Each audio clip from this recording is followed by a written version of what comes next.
a lot of times we have really big caseloads in my college, and so the fact that I can't get back to students as quickly as I want to is probably the thing that's most frustrating for me. It just, I personally like to get a response within 24 hours. Sometimes it's a little longer, and that's a challenge. But, I do the best I can with the resources that I have. It seems like an odd thing to say, but I think the thing that I least enjoy is that it happens within a university. We've got a sort of very large bureaucratic system that not only students but faculty and advisors like us need to navigate. A lot of decisions happen top down because of the size of our university. Communication's not always as good as it needs to be, and so there's points of information, really important things to know that don't filter out in the way that they should, and that's to every personality and every member of the university community. So I'd say that the size of the environment in which the very intimate advising relationship happens is probably the biggest drawback. What I least enjoy is sometimes feelings of helplessness when I know that I've done all that I can do, but I can't do more for that student. Or at times when I've supported a student too much that they can't go on themselves to take care of what needs to happen. So finding that balance between challenge and support, I would say, and also sometimes burnout. It sometimes can be tiring and draining, and knowing your own self-care and the ways that you can present 100% every day is tough. It's a challenge, but you have to make time for yourself. You have to revitalize advising, and you just have to be very self-aware, I would say. And when those challenges present themselves, how can you make a learning experience out of it? Or, when working with students that might present a challenge, what have I learned from this? What can I take away? And what can I do next time to make it better for myself and the student? What I enjoy least is having to wrangle with other units of our institution about the interpretation of graduation requirements, program requirements, or in the case of training future teachers, state requirements for certifying and licensing teachers. It's very frustrating not to be able to get a clear answer, or not to get a timely answer, even more frustrating, from other units of the university that I have to deal with. Sometimes it's, and this isn't the student's fault at all, but sometimes when we get asked the same question 4,000 times in a day, and that student has only asked it once, and they don't know that 4,000 other students have asked it already. And, that's just part of the job. We do have to realize, as I said, they don't come in with that knowledge skill, and they expect it from us. So sometimes there's a little bit of tedium in advising. Sometimes we do have to explain over and over again. These are your honors requirements, these are your major requirements, these are your open electives. And sometimes in a day of seeing 20 or 30 students, I might have said that same speech many times, and that can get old, but then the conversations are always new and different. So I always have to remember that if I get past that boring part, it gets really exciting after that. I do have some students that occasionally can get adversarial in an advising appointment. Maybe they're upset because it's going to take them longer to finish their degree than they originally anticipated. Maybe they're upset with advice that they received. Sometimes I've had students threaten to sue me at times. And nobody likes that, because then that means that they're unhappy with the service that they got, and I certainly don't want that. So I think that the part of my job that I take very seriously and I take a lot of pride in is giving that good service, because I don't want students to feel like that they didn't get good advice.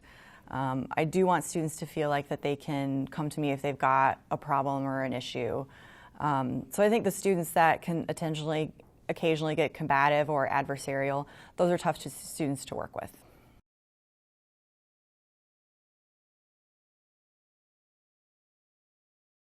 Well, I try to remember that I'm only human, and I try to make sure that I do get back to students in a timely manner. It just may not be as quick as the standard I would hope to have. It always depends on the time of year, actually.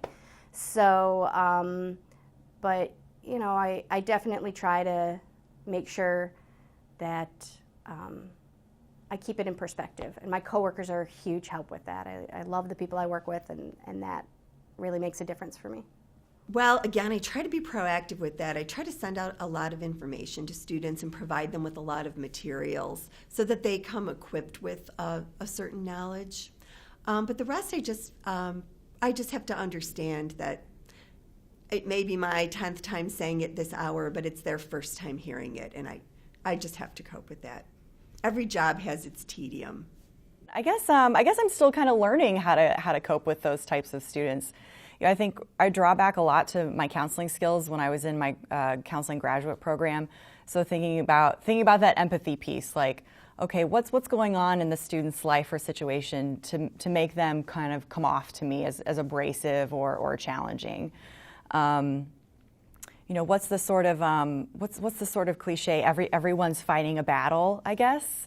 So I sort of really try and think about that when I'm working with a student who's a little bit challenging, who's a little bit adversarial. But, I also try and, if I do have an appointment that I'm struggling with, I go to someone else for support. I go to my boss. I go to another advisor. What would you have done in this situation? Do you have any tips or tricks for me?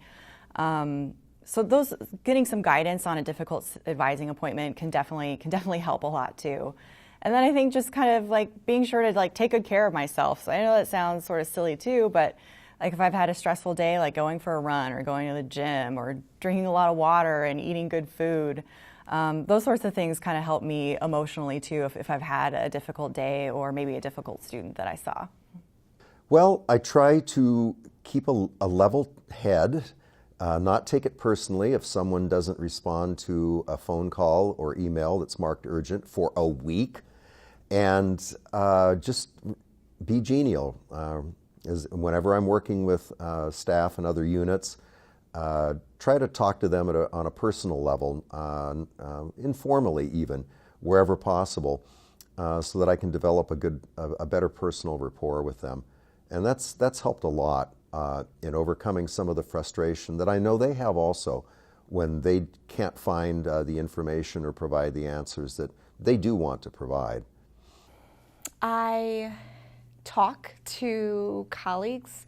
I definitely need to vent and talk to the people in my advising office, and I think we have a great relationship in terms of we can go to one another when we do need help coping, with those least favorite aspects of advising, and that helps too because I can learn from them, and well, maybe you should have approached it in this way, and maybe you should take this. Sometimes it's just getting away from my desk for a few minutes. It's walking around.